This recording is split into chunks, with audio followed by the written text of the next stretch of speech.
بسم اللہ الرحمن الرحیم۔ معزز ناظرین گرامی، السلام علیکم ورحمۃ اللہ وبرکاتہ۔ میں ہوں آپ کا ہوسٹ محمد عامر الاسلام۔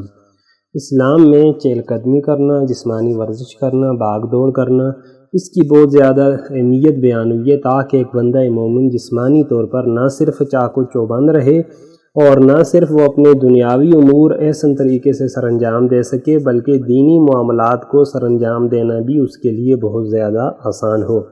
اللہ رب العزت نے اپنے قرآن میں اور آقا علیہ الصلوۃ والسلام نے اپنے فرامین میں جہاں مسلمانوں کو اجتماعی طور پر قوت اور طاقت حاصل کرنے کی تاکید فرمائی ہے، وہاں انفرادی طور پر ایک بندہ مومن کے لیے بھی اپنے آپ کو چاق و چوبند بنانا، قوی بنانا اور طاقتور بنانا بہت زیادہ ضروری ہے۔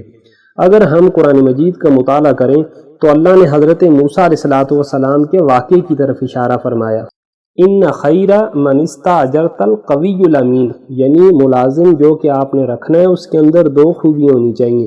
پہلی خوبی یہ کہ وہ طاقتور ہونا چاہیے اور دوسری خوبی یہ کہ وہ ایمانت دار ہونا چاہیے۔ تو بندہ مومن کے لیے ان دو خوبیوں کا اپنے اندر پیدا کرنا یہ بہت زیادہ ضروری ہے، کیونکہ اگر ایک طاقتور مومن جس طرح اپنی عبادات، خواہ نماز ہو، خواہ روزہ ہو، خواہ زکوٰۃ ہو، حج ہو، یہ جتنے اچھے طریقے سے وہ سر انجام دے سکتا ہے، ایک کمزور بندہ مومن ان معاملات کو اتنے آسان طریقے سے سر انجام نہیں دے سکتا۔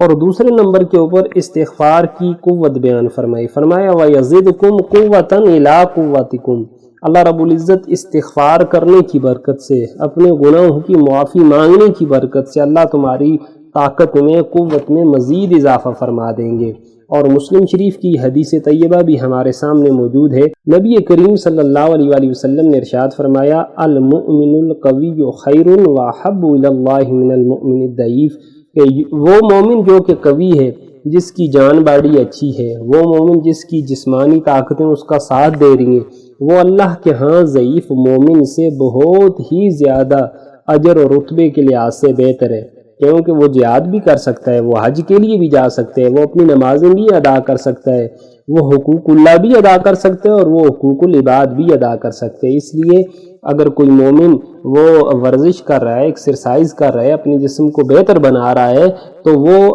گویا کہ حقیقت میں اپنے ذہن میں یہ رکھے کہ وہ قرآن اور رسول اللہ صلی اللہ علیہ وآلہ وسلم کے فرامین کے اوپر عمل کر رہا ہے۔ اور ترمذی شریف کی حدیث کے حضور پاک صلی اللہ علیہ وآلہ وسلم نے صحابہ کرام کو یہ ارشاد فرمایا ورمو ورکبو، کہ تم تیر اندازی بھی کرو اور شاہ سواری بھی سیکھو، کہ یہ مومن کے کام آنے والی چیزیں ہیں۔ پانچویں نمبر کے اوپر اللہ کے نبی صلی اللہ علیہ وآلہ وسلم نے ارشاد فرمایا کہ ہر وہ کام کہ جس میں اللہ کا ذکر نہ ہو اس کا شمار لا و لب میں ہوتا ہے، لیکن حضور پاک صلی اللہ علیہ وآلہ وسلم نے چار چیزوں کو مستثنا فرمایا۔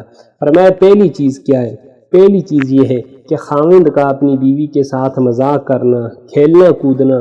اس کے اندر اللہ رب العزت نے لا و لاب نہیں رکھا۔ اور دوسرے نمبر کے اوپر آقا علیہ الصلوۃ والسلام نے ارشاد فرمایا گھوڑے کو سدانا، اور تیسرے نمبر کے اوپر دو نشانوں کے درمیان ریس لگانا، کہ خود آقا علیہ الصلوۃ والسلام کا معمول بھی تھا اور رسول اللہ کی سنت سے بھی ثابت ہے کہ رسول اللہ نے ایک دفعہ حضرت عائشہ کے ساتھ دوڑ لگائی تو حضور پاک صلی اللہ علیہ وآلہ وسلم پیچھے رہ گیا، حضرت عائشہ جو ہے وہ آگے نکل گئی۔ کچھ عرصے کے بعد جب دوبارہ دوڑ لگائی تو حضور پاک صلی اللہ علیہ وآلہ وسلم آگے نکل گئے اور حضرت عائشہ رضی اللہ تعالی عنہ وہ پیچھے رہ گئی تھیں۔ تو یہ حضور کے معمول اور سنت سے بھی ثابت ہے۔ اور چوتھے نمبر کے اوپر تیراکی سیکھنا، کہ یہ وہ امور ہیں کہ جن کی ہمیں اللہ کا رسول بھی اور اللہ کا قرآن بھی ہدایت فرماتا ہے۔ یہ جسمانی ورزش ہو گئی اور چہل قدمی ہو گئی، اور اسی طرح یہ جو ایکسرسائز وغیرہ ہیں ان کو ایک بندہ مومن کو اپنے معمول میں داخل اور شامل کرنا چاہیے تاکہ وہ چاق و چوبند نظر آئے، چست نظر آئے،